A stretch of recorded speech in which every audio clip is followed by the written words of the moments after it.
Seigneur, donne-moi la force de continuer. Trouver la force quand tout nous pousse à abandonner frères et sœurs, la vie n'est pas un sprint, c'est un marathon. Et dans tout marathon, il y a des moments où les jambes deviennent lourdes, où le souffle manque et où une voix intérieure nous crie d'arrêter. C'est le mur de l'épuisement. Peut-être que vous êtes devant ce mur aujourd'hui. L'épuisement peut être physique, après de longues journées de travail. Il peut être émotionnel, après avoir trop longtemps porté un fardeau ou combattu une bataille. Il peut être spirituel, quand on a l'impression que nos prières heurtent un plafond de cuivre. Le désir d'abandonner n'est pas un signe de faiblesse spirituelle. C'est un signe que nous sommes humains. Regardez les géants de la foi dans la Bible. Le prophète Élie, juste après sa plus grande victoire sur le mont Carmel, s'est effondré sous un genêt et a demandé la mort. Moïse, épuisé par les plaintes du peuple, a dit à Dieu : « Je ne puis pas, à moi seul, porter tout ce peuple, car il est trop pesant pour moi. » Dans Nombre 11, verset 14. Qu'est-ce que Dieu a fait? Les a-t-il réprimandés pour leur faiblesse? Non. Il a nourri Élie et l'a laissé se reposer. Il a donné à Moïse 70 anciens pour partager son fardeau. Dieu ne nous méprise pas quand nous sommes à bout de force. C'est souvent dans ces moments-là qu'il peut le mieux nous révéler sa propre force. L'apôtre Paul a découvert ce secret divin. Il a supplié Dieu de lui enlever une écharde dans la chair, une source de grande souffrance. La réponse de Dieu n'a pas été de retirer le problème, mais de lui dire « Ma grâce te suffit, car ma puissance s'accomplit dans la faiblesse. » Ça se trouve 2 Corinthiens 12 versets. C'est la clé. Notre faiblesse n'est pas un obstacle à la puissance de Dieu. Elle en est la condition. C'est lorsque nous arrêtons de nous appuyer sur nos propres réserves épuisées et que nous nous effondrons entre ses bras que sa force commence à couler en nous. Votre sentiment d'épuisement n'est pas la fin de l'histoire. C'est une invitation à expérimenter une nouvelle dimension de la grâce de Dieu. C'est le moment de cesser de dire « je ne peux plus » et de commencer à déclarer « lui, en moi, peut tout ». C'est avec cette assurance que nous nous approchons de Dieu. Non pas en prétendant être forts, mais en confessant honnêtement notre besoin de lui, le Dieu qui ne se fatigue ni ne se lasse jamais. Il y a quelques versets qui nous permettent de fortifier notre foi, comme Ésaïe 40, versets 29 à 31. Il donne de la force à celui qui est fatigué, et il augmente la vigueur de celui qui tombe en défaillance.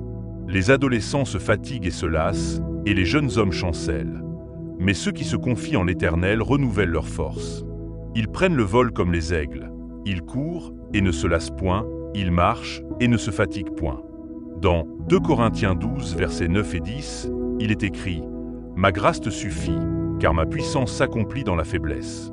Car, quand je suis faible, c'est alors que je suis fort. » Et aussi dans Philippiens 4, verset 13, c'est écrit « Je puis tout par celui qui me fortifie. » Matthieu 11, verset 28. « Venez à moi, vous tous qui êtes fatigués et chargés, et je vous donnerai du repos. » Maintenant, je vous invite à laisser tomber les masques.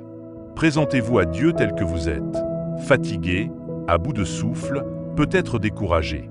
C'est dans cette authenticité que sa puissance va vous rencontrer. Prions ensemble. Seigneur, donne-moi la force de continuer. Père éternel, je viens à toi au nom de Jésus. Je ne viens pas avec force et assurance, mais avec un cœur fatigué et un esprit las. Seigneur, je suis au bout de mes forces.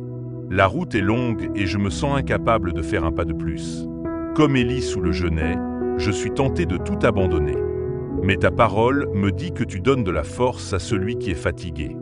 Alors aujourd'hui, je crie à toi, j'ai besoin de ta force.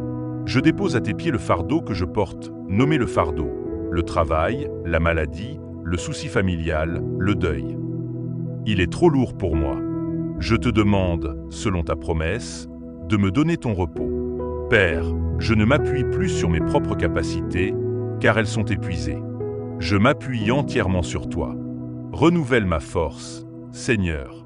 Remplis-moi de ton Saint-Esprit. Que ta puissance s'accomplisse dans ma faiblesse. Donne-moi la grâce de tenir bon un jour de plus, une heure de plus, un instant de plus. Je choisis de me confier en toi. Je crois que même si je chancelle, tu me soutiens. Aide-moi à prendre mon envol comme l'aigle, à courir sans me lasser, à marcher sans me fatiguer, non par ma force, mais par la tienne. Merci, Père, car tu entends le cri de mon cœur.